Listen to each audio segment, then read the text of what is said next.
Welcome to YO.DH Dialogue, a podcast where we deep dive into digital health with experts from the field. YO.DH, or Youth Ownership of Digital Health, is a community of young digital health professionals from across the world.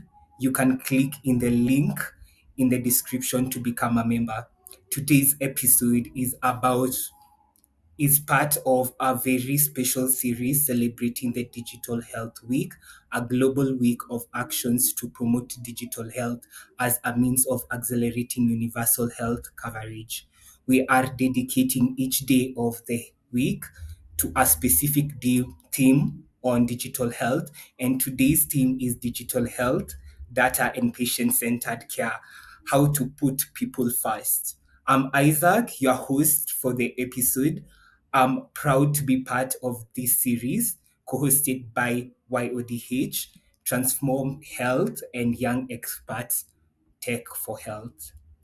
Today we have Carol Kamasaka, is a highly experienced digital health specialist with over a decade of expertise in leading the design, planning, implementation, and valuation of digital health interventions across Uganda and various countries in Sub-Saharan Africa. She has collaborated with major donors and development partners such as Global Fund, USAID, WHO, and Gates Foundation to create and deploy tailored digital health solutions at both national and sub-national levels. Currently, she serves as the Senior Program Officer for Digital Health at PAT Uganda and is the president of Uganda Health Informatics Association.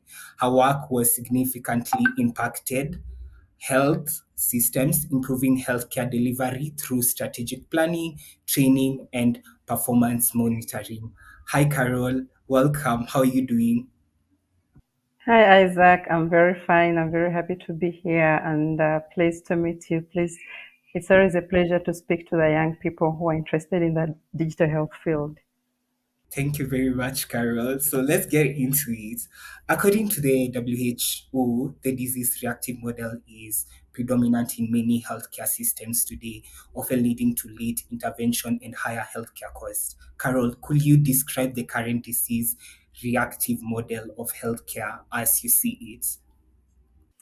Thanks, Isaac. When I think of the current disease reactive model especially in Africa, it's like a firefighter showing up only when there is a fire to put out.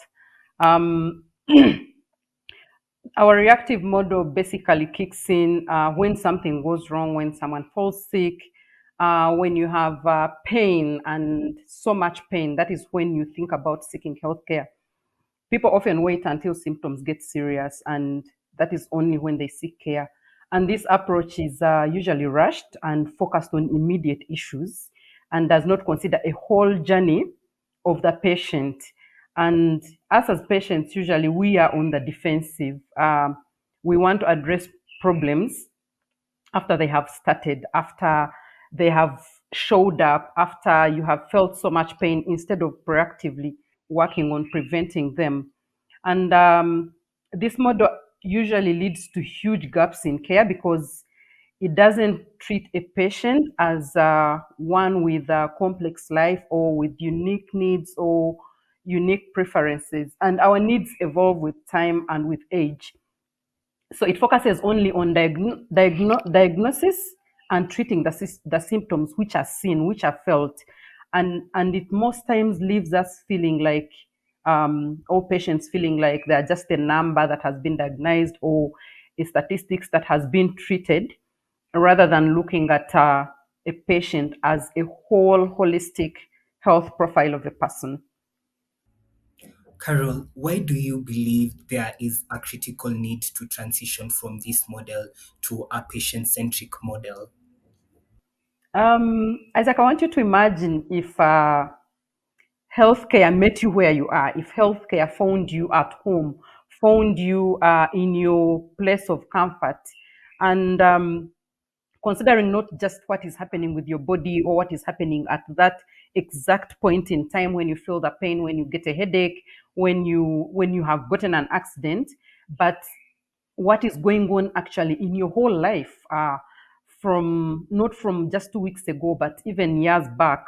Um, and your preferences and daily routines are all put into consideration. So the patient-centric model is about shifting the focus from just treating diseases, just treating symptoms, and now focusing on treating individuals and communities to live healthier lives. And we really need this shift because health is personal. My health issues, my health needs, my health problems are not the same issues as yours, are not the same issues as my children's, as my husband's, and as my parents. And a reactive one size fits all model just doesn't work for everyone, and it cannot work for long-term wellness. So in a patient-centric model, we look at a whole person, and when you're looking at a whole person, you're looking at their mental health, their lifestyle, the environment in which they live. People live in urban areas, others live on islands, others live in slums. So it is a whole different thing when you're looking at the patient-centered model. You consider all that, including patient history, and you tailor care that aligns with each person's unique needs, that aligns with each person's unique problems, and it becomes like an empowerment tool, making healthcare feel like human. When it comes to healthcare, you feel like, yeah, this is attached to me. This is I'm being looked at, like, holistically considered and thought about. And if we leverage technology, we can actually create systems that are proactive rather than creative. The Harvard Business Review noted that such systems can lead to reduced healthcare costs and improved health outcomes. What are some broader benefits or impacts of implementing patient centered digital health systems? Um, Patient-centered digital health systems, they offer powerful benefits to individuals, and at an individual level and also at a societal level. For the patients, it means that their care is now personalized and it is more effective. But it also means that they have greater access and a sense of urgency to their health, to their data, to their health data. They have control over it. And systems like this can address issues like accessibility to care in rural areas where most times healthcare is really hard to access, is really hard to reach because patients have to walk very long journeys to reach the nearest health facility without even information that there is a specialist or that there is medicine. It can also help people to manage chronic conditions from home. You don't have to rush to see a specialist or a physician who is not even present to the facility every time you feel like your blood sugars, you're even guessing, you're not even sure that your blood sugar is low or even high. And things like this can reduce the strain on the healthcare infrastructure, but as well as improving the quality of life that we lead. And on a broader scale, the patient-centered digital health systems could reduce healthcare costs because they would be emphasizing prevention over treatment. If you have your health controlled by you, you will not wait to fall sick. You will have alerts of, hey, you have not moved in a long time, please stand up and move, things like that. And think about things like detecting early signs of conditions and addressing them proactively. And this could help avoid those costly emergency interventions. And these systems also, they support data-driven research. Um, Data from millions of patients can lead to fast and more accurate diagnosis and treatments. And briefly, these patient-centered digital systems mean a healthier and more sustainable future for everyone. For instance, the implementation of electronic health records in Rwanda significantly improved patients' care and health outcomes.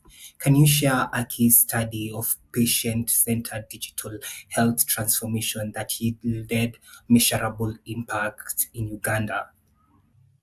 In Uganda, I'd probably share one that has been implemented in the UK by the National Health Services. It's an online tool that supports people who live with diabetes. And with diabetes, the patients have unique challenges. The patients have uh, unique needs, and it is not the same. Like some are at a different level of diabetes, others at a higher level of diabetes. And the best way to manage this, I mean, if you have information and you have tailored solutions and structured programs that can help you to improve knowledge and skills, um, this has actually helped motivate the patients on the program to take care of their own conditions and self-manage it effectively.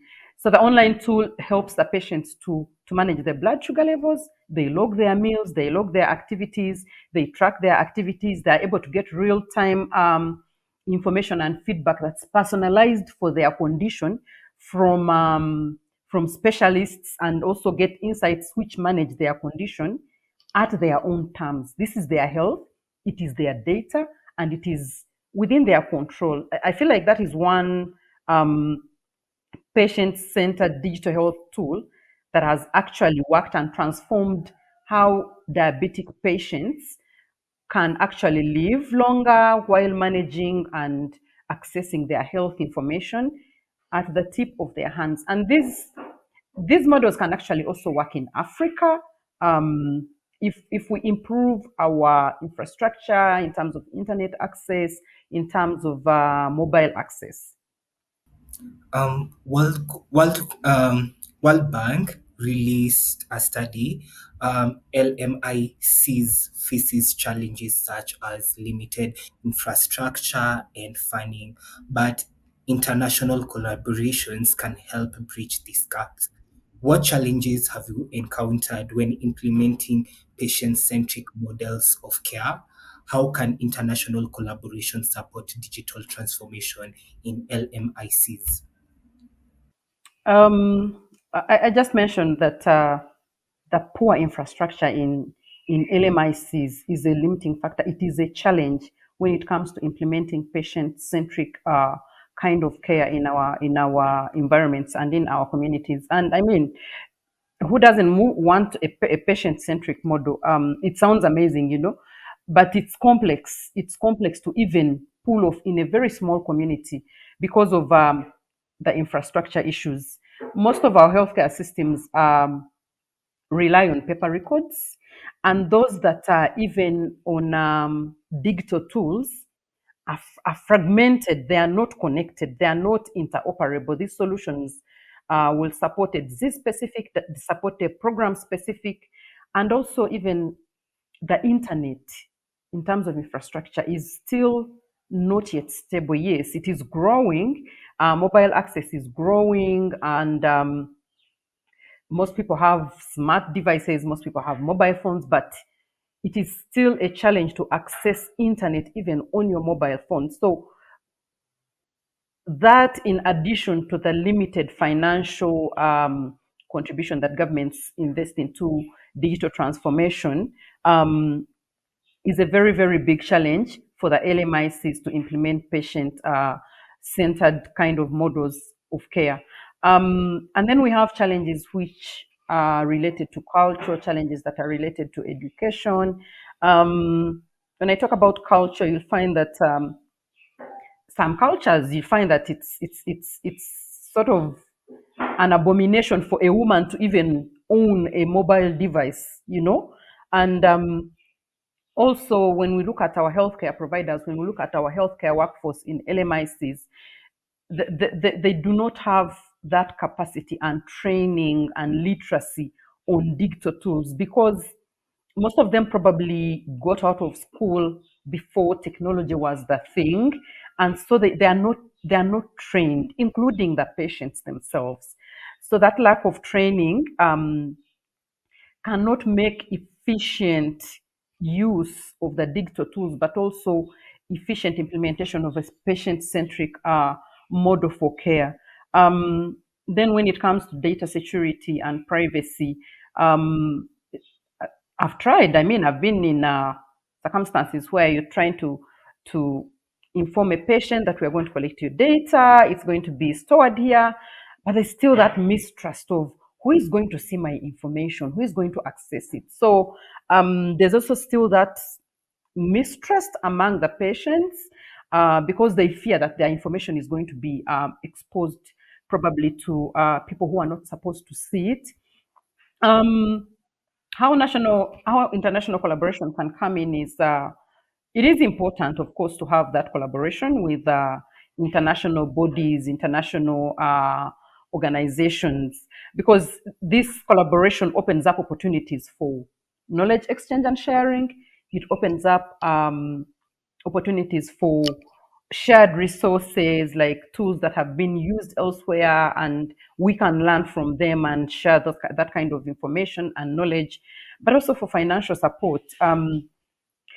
LMICs can actually benefit from such partnerships to help them reach certain stages of technology adoption. You see how like mobile banking became something big in Africa, uh, and people moved away from traditional banking. People moved away from walking to the bank to line up to withdraw money and then go and pay for a service, go and pay for goods. Right now, you sit in your home, you move money from your bank account to your mobile phone and actually use your mobile phone to pay for a service, to pay for goods, and they are delivered within your home where you are. Um, but the infrastructure is still lacking. So the WHO and other international organizations can support with such initiatives while creating partnerships, but also LMICs can leverage public-private partnerships, multi-sectoral kind of collaborations where various sectors work together to steer this digital health patient-centric kind of model. I mean, the same phone that receives money can be used to receive healthcare, and without having to reinvent all these wheels and develop all systems and bring mobile phones for digital health, mobile phones for banking, the same tool can be used for all this. So if these international collaborations can be enhanced, I believe that the patient-centered model can be implemented successfully within LMICs. According to WHO 2019, it asserts that effective health system policies are crucial for systematic change, as seen in Thailand's universal health coverage policy, which dramatically improved healthcare access. When aiming for systematic change, how critical is it to involve multiple stakeholders, including health policy and government levels? Could you share instances of health policy shifts that have resulted in systematic change? Um, Thanks, Isaac. I do agree. The systemic change has to happen, and it has to happen not just at the health facility level, at the community level, the district levels. It has to happen at all levels, and that will include a lot of policy shifts. That will include a lot of um, government buy-in, government support, and alignment across multi-stakeholders and multi-sector organizations and government agencies. Because when we talk about digital transformation in healthcare, it is not just the hospitals or clinics to adopt this transformation. So we need frameworks that are going to support digital initiatives from the top to the down, or maybe from down to top. At all levels, these policy shifts have to happen. Policies that encourage data sharing while protecting the person whose data is being shared. Those are very key. If we want a unified health record, hospitals and clinics and pharmacies and communities, even the digital health applications and systems that are being implemented within LMICs or any other countries, they have to be able to share this information securely, not just within one hospital, but across facilities, across clinics, across even the physicians, across the healthcare providers. But this can only happen if governments create policies that mandate standards for information sharing, that mandate standards for health data governance, something like that. And if I can give an example of Estonia is a very small country, so you'd think they they um, they have it all sorted out. But they have had a very impactful policy on shifting their digital health systems. they have rolled out an electronic health record nationally, and it links everything. It links everything from prescription, from lab, from radiology, from even triage. The data, the visits. So it has streamlined their healthcare, and not just streamlining and leaving it in the health facilities for the doctors, but also their citizens have access to their records. They have access to their health data, to their health information, and can use this information to make informed decisions. They can use this information. They have access to information that they can. It is up to them to even share it with whichever doctor they are comfortable with. But you find that in most countries, if you need your health information, you have to walk to a facility. Then they have to dig through a pile of papers to find your health information, and then maybe it is lost. And then sometimes they ask you to pay a fee to access your own health record to take it to the next level of care. So this doesn't allow for informed decisions if you do not have all the relevant information. And like I said, for Estonia, it's small, but this didn't happen like, it just happened in a bang. It took time, but the policies were addressed fast. They had government support with in terms of policies, public buying, the patients, they bought into it, sensitization, creating awareness. And with this, it has helped them to create a system that is really, really efficient and patient centered. So these policy shifts can have really massive impact. Even policies to support something as simple as telemedicine, the use of telemedicine, which can actually bridge that gap to access healthcare in non-reachable areas, in remote areas for marginalized populations. So, and these policies have to be designed with the patient in mind, designed with the patient in mind and with the patients actually. If you involve the patients, the citizens, the communities into designing these policies, when you come into implementing them, they become very easy to implement and they are adopted very fast. Thank you. According to the National Institute of Health, the key lies in robust data analytics and integration into clinical workflows. How can big data generated in healthcare be translated into meaningful decision making? When you talk about health data, for me, it actually scares me because it is a lot of data. For even one person, it is a lot of data. So imagine collecting data for one country, for one community, for a village. It is massive.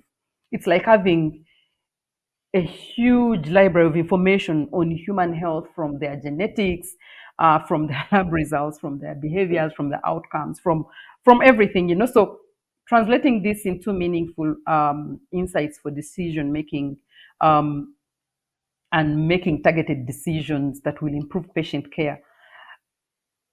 It's it's about turning it into something useful, not just having it there and you're looking at it. But here's the thing, it's not just a lot of data.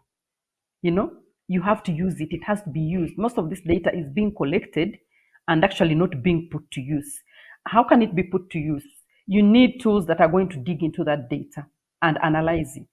You need models, you need software, you need AI. It is here, that can dig through that mountain of data and spot trends and predict disease outbreaks and create personalized treatments. Not just guesswork, but that data can actually be used meaningfully. And just imagine analyzing data patterns for healthcare that can predict which patient might be at risk of um, catching, say in a slum, which patients are more at risk of catching diarrhea, typhoid, or chronic disease, and you offer them some kind of proactive, tailored health plans, before they even catch the disease. This is what we call data-driven decision making in healthcare. And one big focus area right now is in predictive analytics, where data helps to predict patient outcomes. Uh, for example, hospitals now use data to anticipate patient needs, like determining how many beds are going to be needed or staffing will be needed during a flu season, or how many neonatal beds and maternal beds will be needed in this month.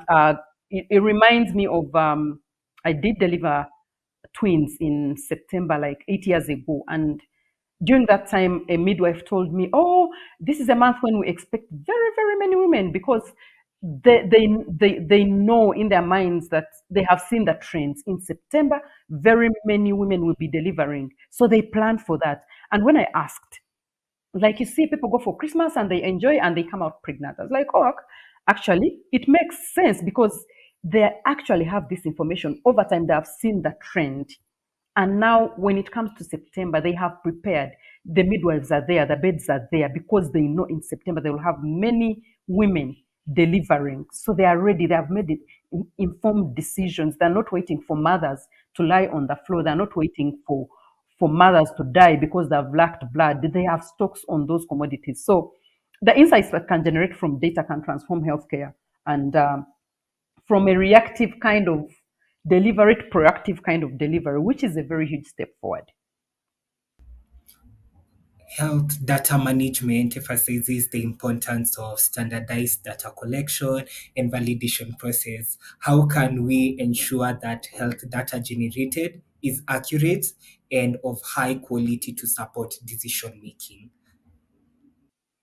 Data quality and accuracy are non-negotiable because the decisions that are made based on data as good as the data that they're based on, if the data they're basing on their decisions is not of quality, is not accurate, the decisions are also going to be non-accurate. They're going to be the worst decisions. So low quality and inaccurate data can lead to misdiagnosis. It can lead to poor treatment plans and mistrust in the digital health tools. I mean, if this data is coming from those tools and it is wrong data, no one will trust those tools. So one way of ensuring data quality is by using standardized data collection processes. So when healthcare providers and systems collect this data in a consistent way that is standardized, that has standardized processes, it reduces errors, it reduces discrepancies, it makes the data more reliable. And another key factor is data validation. There are algorithms that can do manual checks, within the systems. They can do automated checks and flag off outliers, flag off inconsistencies, flag off errors in the data. So, and when you involve the patients in data entry, for example, if we take data from patients' wearables or self-reporting applications, it gives clear instructions and guidance on how to use these tools when there are standards in place for collecting this information. So even simple prompts of feedback in the application can help the user, to input accurate information. Yeah.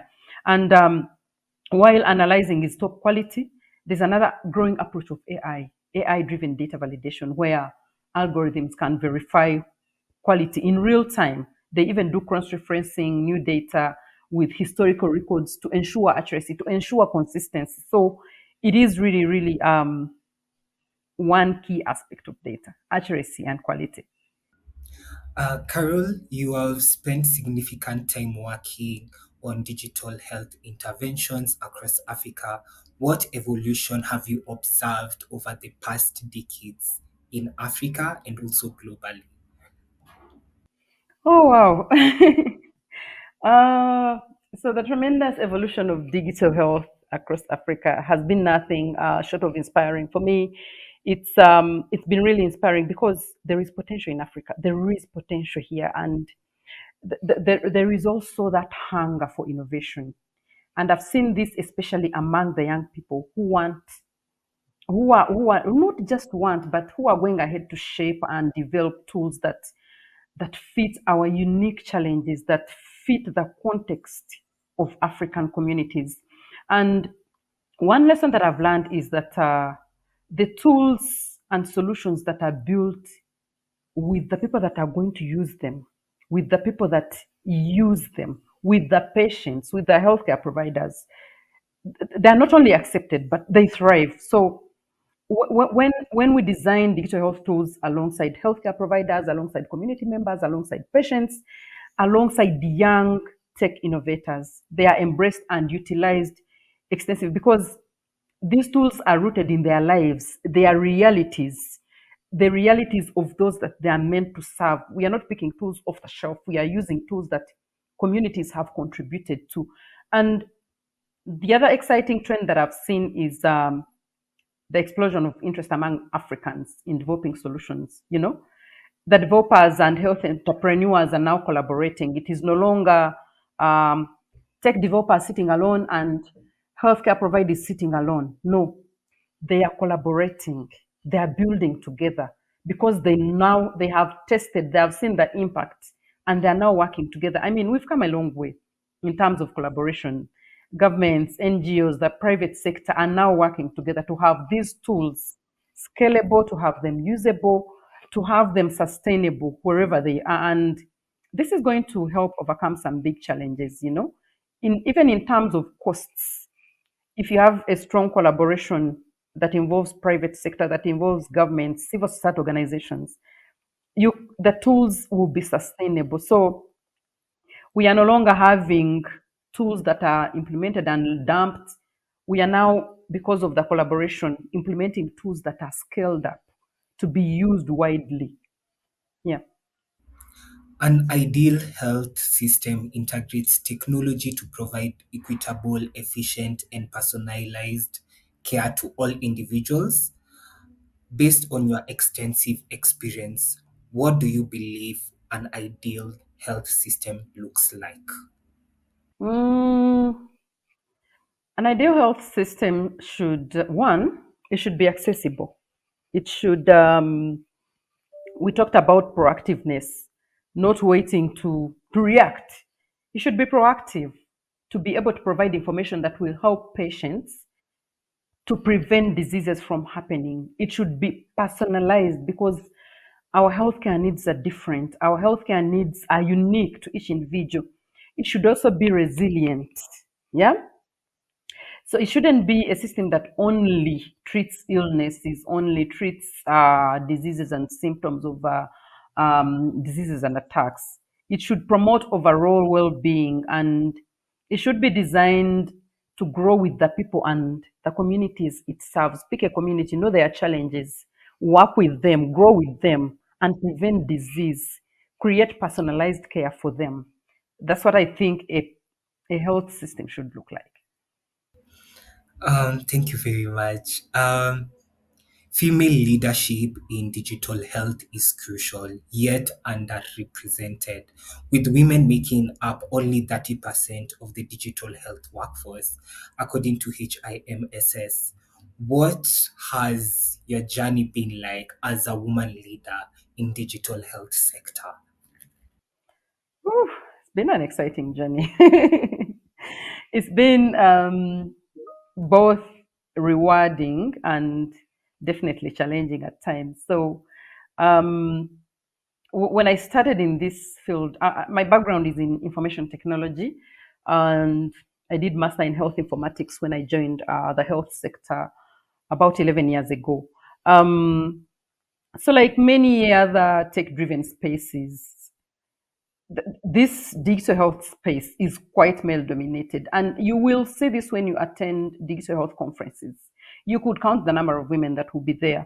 And for me, it's taken because I'm very passionate about digital health, and I came from banking, IT in banking, and came to the health sector. I saw what banking can do. I saw what technology had done for the bank, for bank clients.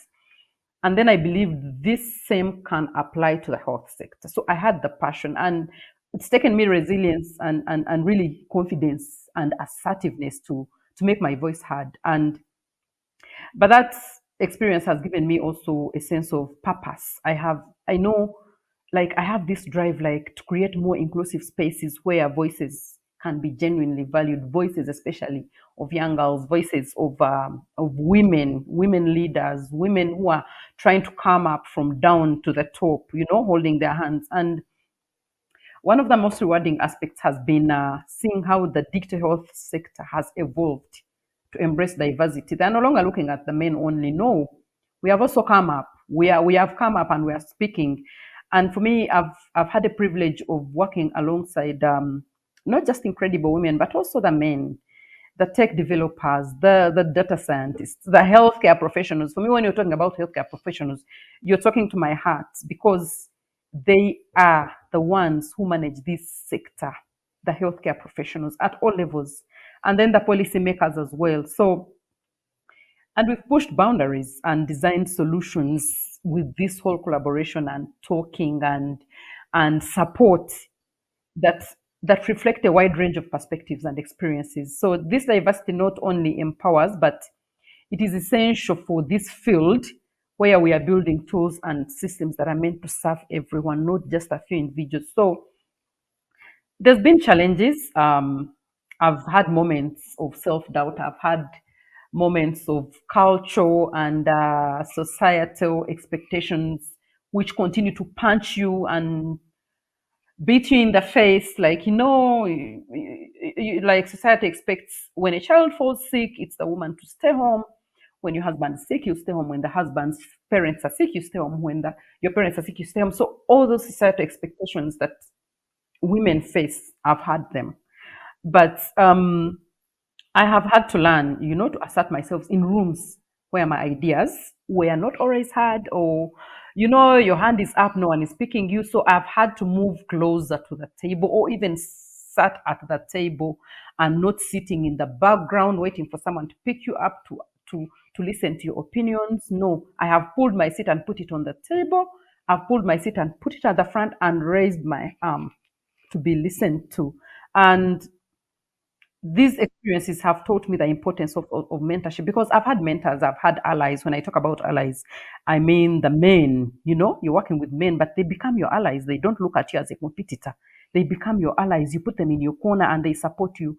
So, and right now I'm trying to pay it forward by supporting young women who are interested in this space because I really know firsthand how impactful it is to have mentors, but also how impactful it is to have women leaders in this space that can sit at the table and make decisions that impact the women because these digital health tools contribute a lot to women's health. So yeah, I did mention about the allies that I've had, and one of the allies that I've had is Stephen Wanye, the Helena president. He's really, really been a great mentor and a great ally on my journey in the digital health space. And thank you very much, Carol. I really like the acknowledgement for your mentors and how much you have impacted the digital health space. So we are going to have like a little creative, disruptive, innovative icebreaker where I'm going to try to get you to know you more. What is the last thing you Googled? Ooh. Let me see. I was trying to find a contact for for a local airline. So I'm trying to plan for Christmas. Yes, I'm actually late. So the last thing I googled was Aerolink because I was looking for their contact to contact them and make my plans for Christmas for the family. Yeah. I understand it's the festive season. Which is your favorite movie? Favorite movie? I'm going to the current one is Virgin River, Which is your comfort meal? rice and chicken. What is your favorite mobile application? Ah. um. Right now, my favorite mobile application is the Adidas running app. Yes. What is one technology you cannot function without? I can't function without a mobile device. Um, are you an Android or an iPhone? A Samsung or an iPhone? I'm an Apple all the way. Yes. um, what is the best piece of advice you have ever received? The best piece of advice I've ever received was from my dad. He's actually the one who introduced me to information technology. I had wanted to enter into the telecom world because at that time I think telecoms had just penetrated Africa and they were the in thing. And Everyone who left school joined the telecom. So I'd wanted to join that world, but my dad said, no, technology will never phase out. You need to go for information technology. For me, I think that will always be the best advice. What is your message to young digital health practitioners watching this podcast right now? My message to them is one, they should not give up. And they will break through. That one I can assure you. At whatever point they will break through, they should not. The starting is usually really hilly and steepy and rocky, but once you break through, you break through because technology is evolving. And the other message I want to put out is do not hold on to what you know alone. Go out there and learn more. You see, today there is AI. We don't know what will happen, what will come next. When AI comes, jump on it. When climate and digital health comes, jump on it. Be updated always. Have the information at your fingertips.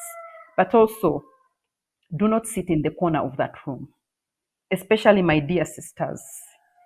When you get the opportunity, sit at the front.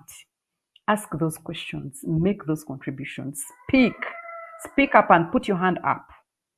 That is my message to the young practitioner.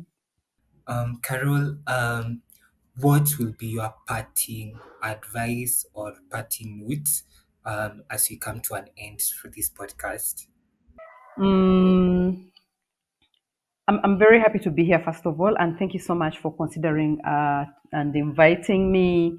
It's always a pleasure for me to speak to, especially the young professionals, especially the girls and the women. So, my parting message is to call upon the tech developers, to call upon the health practitioners, to call upon the governments to collaborate, to sit on one table, to have one voice towards the goal of digital health, especially for LMICs. Our contexts are different. I was at a conference and I asked healthcare practitioners, if you do not use AI will not replace you. So the same message is if you do not use the digital tools will not replace you, but the healthcare professionals that are going to use these tools will replace you. And these professionals are coming out every year. We have professionals coming out and they're now conversant with these tools. Let us all get in, let us all get our hands dirty and build tools that are going to support us, build tools for our patients, build tools that involve the patient and make the patient centered model of healthcare provision a success.